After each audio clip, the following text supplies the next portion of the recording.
That day, the new pontiff walked out onto the balcony of St. Peter's Basilica, raised his hand to the crowd, and spoke 3 words that completely silenced analysts, cardinals, and Vatican experts. Today, you and I are going to reveal the truth hidden behind this gesture, because this is not the official story you were told, but the one that actually happened. It all began 5 days ago, on May 6, 2026, when something broke in the heart of the Holy See. There were no speeches or solemn decrees, only a canceled meeting, a door locked shut, and a handwritten note that arrived at the Secretariat of State at 3 in the morning. By dawn, 3 high officials had already been urgently summoned. When the clock struck noon, the Catholic Church was bracing for an institutional earthquake without precedent, since the afternoon Robert Francis Prevost stepped onto the Vatican loggia under the name Leo. Who is this man, really? That is the question being repeated in 14 languages across the planet since May 8, 2025. The cardinals who elected him privately admitted their doubts, and journalists dismissed him as guarded and cold.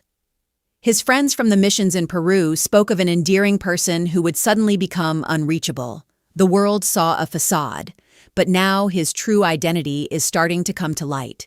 If we want to decipher this mystery, you and I must go back in time, long before the white cassock and before he took the name of the lion. It's crucial to pay attention to each of his current moves, because none of it has been by chance. Robert Francis Prevost was born in Chicago on September 14, 1955. This fact carries a significance that few manage to grasp. He wasn't shaped in the luxurious palaces of Rome or under the influence of European Catholicism, but in a humble working-class home where problems were solved practically. His father was a school principal, and his mother a woman of deep faith. From his parents, he inherited an unshakable conviction that would guide his entire life, the idea that institutions must serve human beings and never the other way around. Very young, he entered the Order of St. Augustine, where he acquired a mental framework built to handle extreme tension. Augustine of Hippo, the order's founder, was a soul full of contradictions. Passionate and disciplined at once, a sinner turned saint who never fled from moral battles. Prevost absorbed this philosophy and understood that conflict is not the enemy of truth, but its threshold. His degrees in mathematics and theology reveal that unusual ability to reconcile the exact with the divine. Mathematics demands relentless precision, since it admits only one correct answer, while theology imposes the humility of accepting that such an answer may not exist. In that invisible chasm, the young Prevost learned to navigate, holding certainty and doubt with astonishing composure. This duality between scientific rigor and spiritual mystery became the engine of his future work.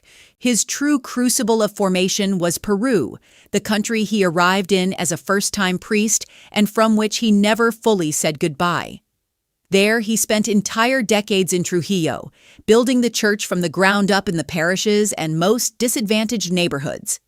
His pastoral work centered on listening to those marginalized communities whom the very religious institutions claiming to protect them had betrayed again and again. He learned Spanish until he spoke it with the same fluency and accent as the locals, and he obtained Peruvian citizenship. He was not a tourist of poverty. He lived on the margins of social exclusion, close enough to feel its pain and be completely transformed by it. Analysts in Rome overlooked a crucial detail. Those decades on the ground taught him how real power is exercised and how clerical abuse pushes the faithful away from the faith. In those years, the future pope watched closely the impact of everyday gestures, like when a bishop sat down at the table with the dispossessed to ask them what they needed. He recorded in his memory every right move and every abuse of power, becoming an expert at deciphering the weaknesses and virtues of the ecclesiastical hierarchy. When Pope Francis named him prefect of the dicastery for bishops in 2023, Prevost already had command of the most complex structures of the worldwide church. From that influential post, responsible for appointing clergy leaders across the globe, he pulled the strings of the Catholic future with extremely methodical patience. That prefect preferred discretion over sweeping statements, seeking consensus rather than imposing submission, which led many to mistakenly underestimate his political cunning. I suggest you pay very close attention from here on, because what we are about to reveal completely changes the picture of this investigation. When the conclave was convened following Francis's death on April 21, 2025, Prevost did not appear in the press predictions, which were dominated by high-profile Italian or African candidates. However, inside the secrecy of the Sistine Chapel, a completely unforeseen course was taking shape.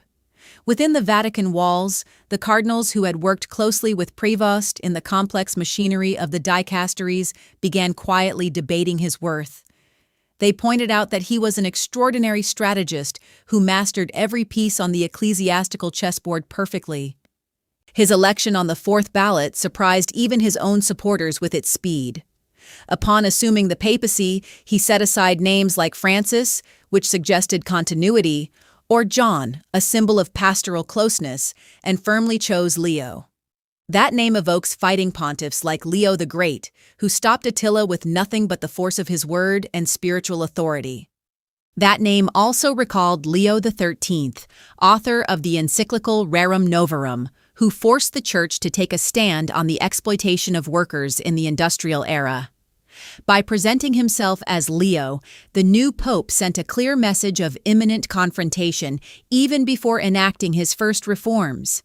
The great unknown that puzzled experts for months was figuring out which enemy he intended to confront.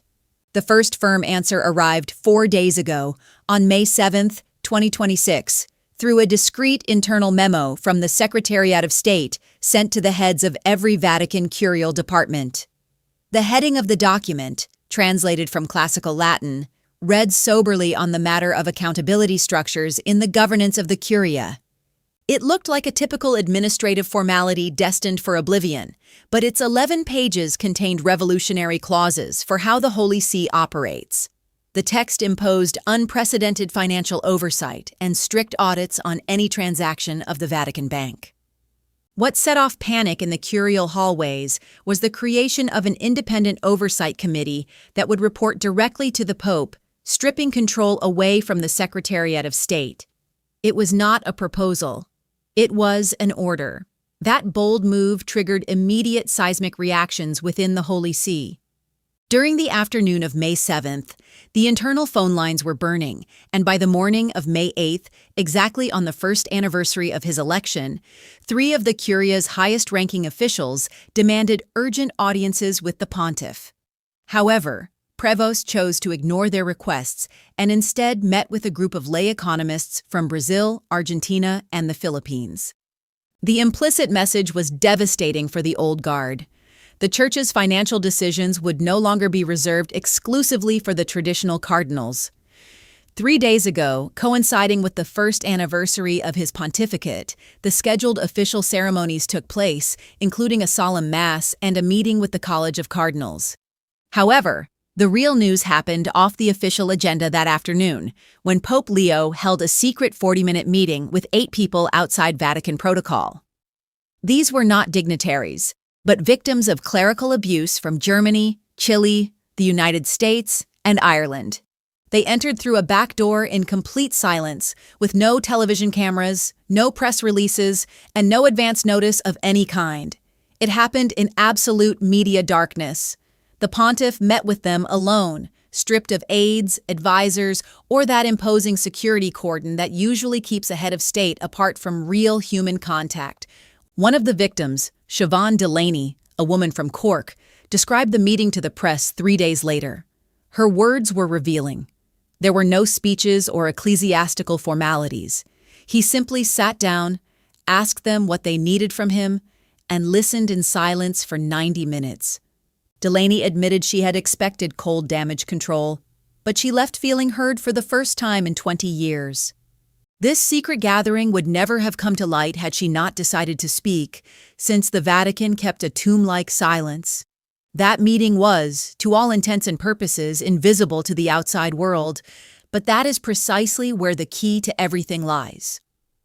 What Pope Leo is showing in these first days of May 2026 is not a simple facade. If we look closely, you and I will realize that this is a relentless method. Act before speaking. By the time those around him react, the change is already a done deal. However, on May 9th, someone in the Curia decided things were moving too fast, and an anonymous letter on the Secretariat of State's exclusive stationery began circulating among the electing cardinals. It did not attack the pontiff directly. That's not how things are done there. Far from open opposition, the letter took on a tone of deep institutional concern.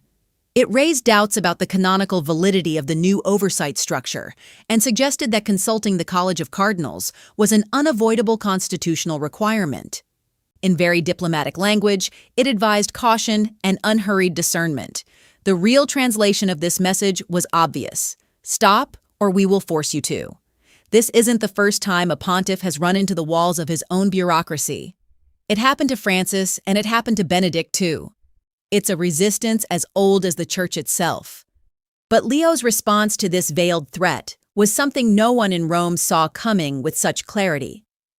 The Pope chose to ignore the letter completely and avoided any direct confrontation behind closed doors. He did not call emergency meetings, nor did he seek the classic diplomatic consensus the Church usually turns to when internal friction arises. Instead, yesterday, May 10th, he unexpectedly published the full text of the original memorandum on the official Vatican website. It was translated into 6 languages and accompanied by a handwritten note inviting the faithful to read it and reflect. Leo X bypassed the Curia in a single stroke, addressing directly a global community of 100 million Catholics. By exposing the document to public light, he irreversibly changed the rules of the game.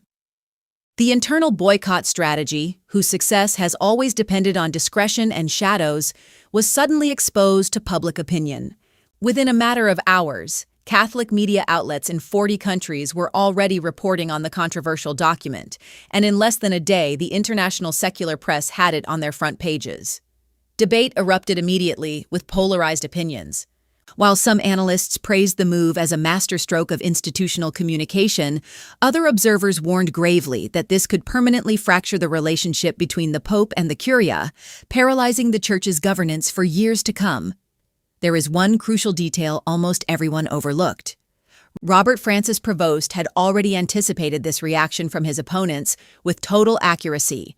His response to the internal letter reflected no surprise and no haste, but the execution of a plan meticulously drawn up beforehand. This counterattack was not an improvisation of the moment. It had been waiting in the drawer. Here, we uncover the true identity hidden behind a harmless facade. He is not the pastoral moderate that analysts described during his first year, nor the cautious reformer intending to open up the Church little by little. He is a far more determined and radical strategist, someone seeking to pull problems out by the root after spending a full year studying the terrain.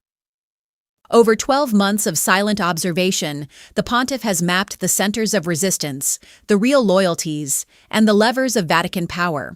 Now, as he begins his second year in office, he has started pulling those levers firmly. The great unknown resonating tonight in Rome and in the chancelleries of Lagos, Manila, or Chicago is not whether Leo has the strength to transform the Church. That doubt is already settled.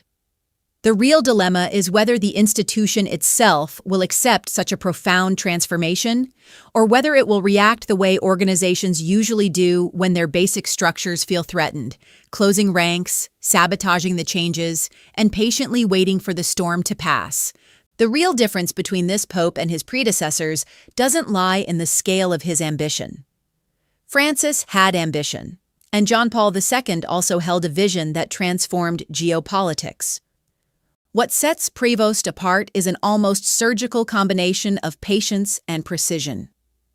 He waited a full year before launching a structural reform of this magnitude. During that time, he studied, held discreet meetings, and wove key alliances both inside and outside the Church. He let many believe he was a weak leader. And so we arrive at today, May 11th, 2026, at 8:45 in the morning. Leo celebrated a private mass in the chapel of the Apostolic Palace. At the end of the liturgy, instead of retiring to his office to attend to the planned agenda, the pontiff headed without warning to the secret archives. He did not go to the common area for researchers, but to the most restricted section, the one requiring express papal permission to open its doors. He spent 2 hours there, accompanied only by an archivist and a personal assistant. No one knows for certain what he was looking for or what he discovered beneath that stone basement. However, the archivist, a respected scholar with 19 years of service at the Vatican, left the site in the early afternoon with an expression of bewilderment that a witness described as that of someone who has just witnessed something beyond their understanding. A brief official statement was released at midday. It announced that Leo X will appear before the full College of Cardinals this coming Friday, May 15th. The subject of the summons is unsettling: the identity and mission of the Church in the second quarter of the 21st century. In Vatican jargon, that phrasing is no accident. It represents an absolute declaration of intent. It means the Pope will address the very essence of the institution and its reason for existing, setting aside bureaucracy and mere administrative reforms. But the real surprise came this afternoon, when a crucial detail emerged that no major media outlet has managed to uncover yet. Thanks to a journalist accredited at the Vatican who gained access to the internal schedule, a highly confidential appointment was discovered. This Friday morning, just before addressing the cardinals, Leo X will privately receive an 81-year-old German Jesuit theologian. This thinker was blacklisted by the Curia across 3 consecutive pontificates because of his progressive stance. His work on church reform, papal authority, and the historical evolution of Catholic doctrine was silenced and criticized for 40 years. His arrival at the Vatican to meet with the Pope before the great address to the cardinals can be read in 2 very different ways. The first interpretation points to a purely consultative encounter. Leo X might be seeking solid theological backing before delivering his speech, and for that, he turns to a respected thinker despite his controversial standing. Even this alone would be an extremely powerful message. A pope publicly aligning himself with an author banned by the Vatican clearly defines the direction of his pontificate. But the second option is far more momentous. It suggests that Friday will not be a simple speech, but a historic declaration. The Pope would want the theological framework of his proposal reviewed by the sharpest mind available before presenting it to the consistory. Under this second lens, Friday's address stops being a mere intellectual reflection and becomes the opening move of a large-scale strategy, a redefinition of what it means to be the Catholic Church today. Both interpretations could well be true at once. What is undeniable is that in barely 5 days, Robert Francis Prevost has canceled key official meetings to hold private encounters the Curia never imagined, has approved reforms that sidestep the traditional centers of power, and has met, off the record, with the very people who have suffered most from his institution's failures. We are at a point of no return.